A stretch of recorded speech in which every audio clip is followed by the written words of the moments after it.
বন্ধুরা, কেমন আছো সবাই? আশা করি ভালো আছো। তো আজকে তোমাদের কাছে নতুন একটা ভিডিও নিয়ে চলে এলাম। আশা করি এই ব্লগটা তোমাদের খুব ভালো লাগবে। তো চলো, রাতের অন্ধকারে আসানসোল থেকে ফেরার অভিজ্ঞতা আজকে তোমাদের কাছে শেয়ার করি। তো দিনটা ছিল 9 ফেব্রুয়ারি। তো আমার একটা ব্রাইড ছিল আসানসোলে। তো চলো, সকাল সকাল 7:30 নাগাদ আমার দোকানে আসতে হলো। তো আমার স্যালনে আসার পরে আমার এই পার্টি মেকআপটা ছিল। তো স্কুলের একটা প্রোগ্রাম ছিল, তো লাইট মেকআপ করে বেরিয়ে পড়লাম। পূজা আর আমি মোটামুটি ওই 12:30 1টা নাগাদ আমি আর পূজা বেরিয়ে পড়লাম তো আসানসোলের উদ্দেশ্যে।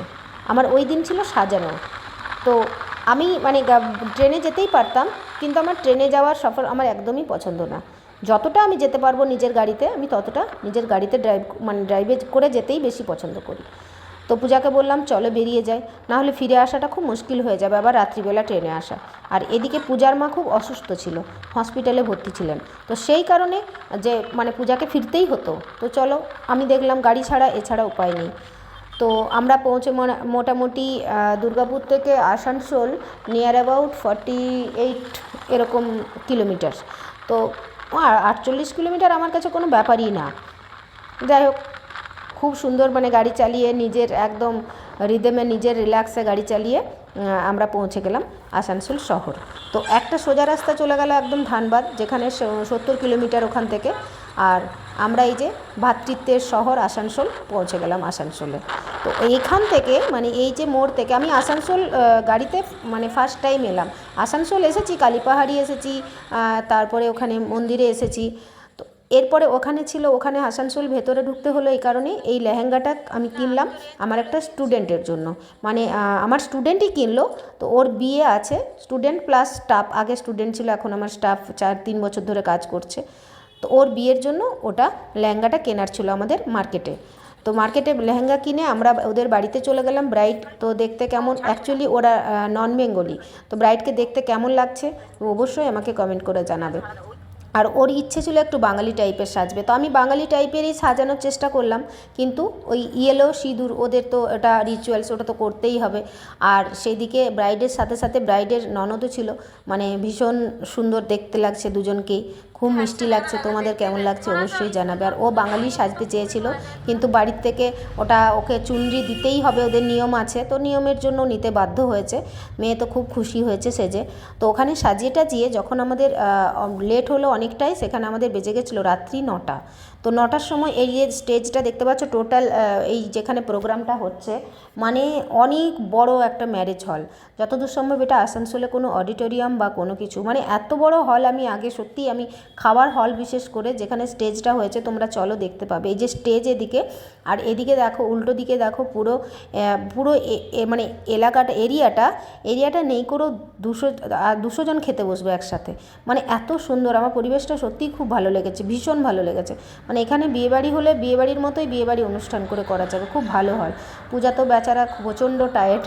আর আমরাই ফার্স্টে, ব্যাচ তো কোনো বসেইনি, রাত্রি 9টা বাজে।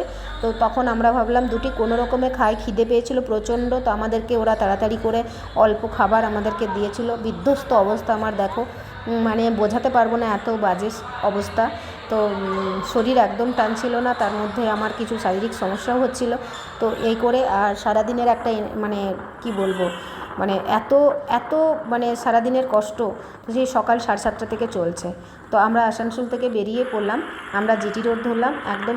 আমাদের একটাই সুবিধা, জিটি রোড থেকে আমাদের দুর্গাপুর পুরো টানা রাস্তা, কোনো দিকে বেঁকিয়ে যেতে হবে না, একদম স্ট্রেট আমি আমার দুর্গাপুরে পৌঁছে যাব।